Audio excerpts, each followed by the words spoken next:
Muito bem, voltamos com Cidade Viva e como eu já havia falado no bloco anterior, agora a gente fala sobre saúde auditiva. Quem vai explicar pra gente um pouquinho sobre alguns cuidados com a audição e também algumas curiosidades sobre aparelhos auditivos é o especialista em audição e reabilitação de ouvidos com aparelhos auditivos, Felipe Salles. Felipe, obrigada primeiramente por receber a gente novamente. Começando a falar um pouquinho dessa exposição que nós temos diariamente aos ruídos. É no trabalho, é em casa, mas tem muita gente que acaba exagerando no volume dos celulares, dos iPads com o fone de ouvido. Isso é prejudicial e pode ser um agravante? Não, com certeza vai ser um agravante, né? Na verdade, a nossa orelha não está preparada para muito ruído, né? O que acontece é que a gente tem um limite de intensidade e tempo que a gente pode ficar exposto no ruído. De repente, se a gente fica mais tempo do que precisa no ruído, a gente vai lesionar uma região do ouvido e essa região do ouvido, ocasionando a lesão, ela vai acabar atrapalhando as demais regiões da orelha e vai causar uma perda auditiva por completo, né? Os primeiros sintomas desse indício, primeiro é pedir para repetir e depois esses sintomas vão acabar aumentando à medida que a pessoa vai tendo as outras frequências dessa região da orelha sendo prejudicadas por conta dessa lesão do ruído.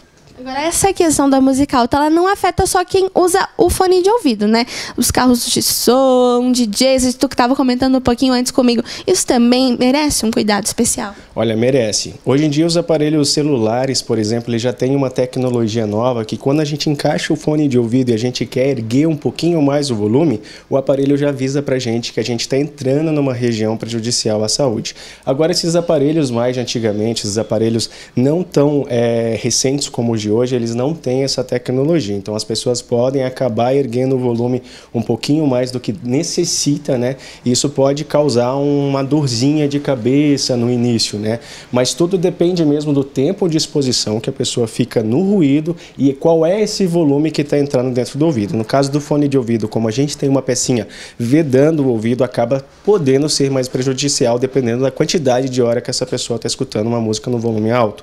Já os carros de sons, isso é um pouquinho mais agravante, porque o volume do carro de som é muito alto. Além disso, a gente tem uma vibração das caixas de sons, principalmente por conta das frequências graves, que a gente chama de bass, né? Então, os carros de sons têm muito isso. Então, além do problema auditivo poder ser causado pela intensidade do volume elevado do som, também pode ser causado pela vibração, tá? Então, esse pessoal que gosta de carro de som, se atentem à quantidade de tempo que está exposto dentro do carro com volume elevado, porque com certeza pode causar um problema auditivo. Primeiro a pessoa perde as frequências agudas e devido a esse problema por conta do ruído, mais para frente essa região que está prejudicada vai criar um tipo de substância que vai atrapalhar as demais frequências e vai fazer a pessoa perder a audição. Agora, Felipe, outra questão que a gente fala cotidianamente já é de conhecimento, mas é bom a gente sempre ressaltar que é a questão da limpeza do ouvido, que muitas pessoas usam, por exemplo, cotonete de forma errônea. E isso também, colocar outras coisas dentro do ouvido. Quais são esses cuidados que a gente tem que ter?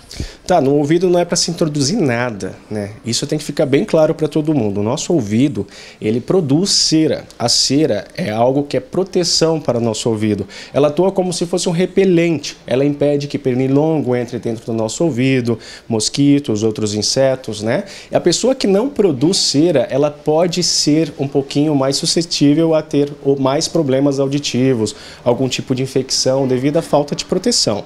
Mas uma pessoa que produz cera, a introdução do cotonete nós não aconselhamos, primeiro, por acidentes que podem acontecer, segundo, pelo algodão do cotonete levar bactérias para dentro do ouvido e ocasionar alguma infecção dentro do ouvido, né? A pessoa vai sentir uma dor, vai ter que fazer um tratamento medicamentoso com o médico otorrinolaringologista ou o médico da confiança das pessoas, né? E aí a pessoa vai ter que tomar esses certos cuidados porque ela não pode introduzir nada no ouvido, porque se a cera está saindo do ouvido, à medida que o ouvido vai produzindo, se a gente introduz um cotonete dentro do ouvido, nós estamos empurrando essa cera para dentro de novo. Com o passar do tempo, vai formar uma bola de cera e som nenhum entra e a pessoa tem uma sensibilidade auditiva menor, né? Ou seja, o ouvido vai estar ouvindo menos porque não está conseguindo entrar som para dentro dos outros organismos que vai fazer o sistema auditivo funcionar.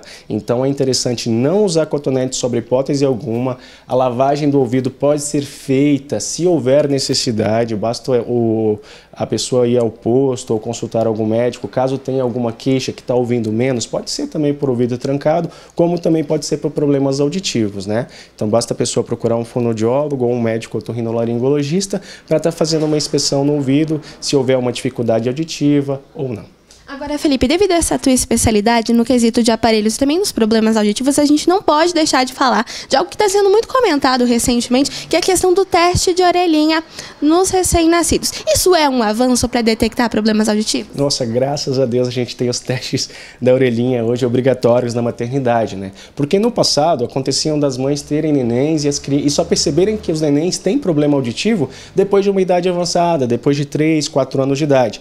É importante as pessoas saberem que nós temos um tempo para poder aprender a falar. E para nós podermos aprender a falar, a gente tem que aprender a ouvir. O nosso cérebro tem que associar todos os sons que a gente escuta e transformá-los em significado, que são as palavras, né? Então a criança precisa ouvir todos os sons para poder aprender a falar. Então com o teste da orelhinha, a gente já consegue, assim que o bebê nasce, alguns dias depois, na maternidade, a gente já faz o exame no local, não tem dor, a criança não sente absolutamente nada, a gente coloca uma sonda na orelha da criança, essa sonda emite um ruído que capta um ruído do órgão auditivo da criança e a gente consegue visualizar se esse órgão está funcionando corretamente ou se existe algum problema. Caso a criança não passe nesse primeiro teste, não tem problema, vai ser feito um reteste em um período de 30 dias, que é a média que a gente faz, para poder ver se a criança vai passar, porque às vezes fica um pouquinho daquele líquido da placenta da mãe dentro do ouvido da criança e com o tempo acontece de sair e aí na hora de fazer o exame do teste da orelhinha, a criança pode passar. Caso a criança não passe, a gente encaminha para diagnóstico, no qual a gente vai fazer uma intervenção precoce e assim a gente vai conseguir tempo suficiente para reabilitar essa criança, para ela poder falar como qualquer outra criança e ela ter o desenvolvimento normal esperado para a idade dela.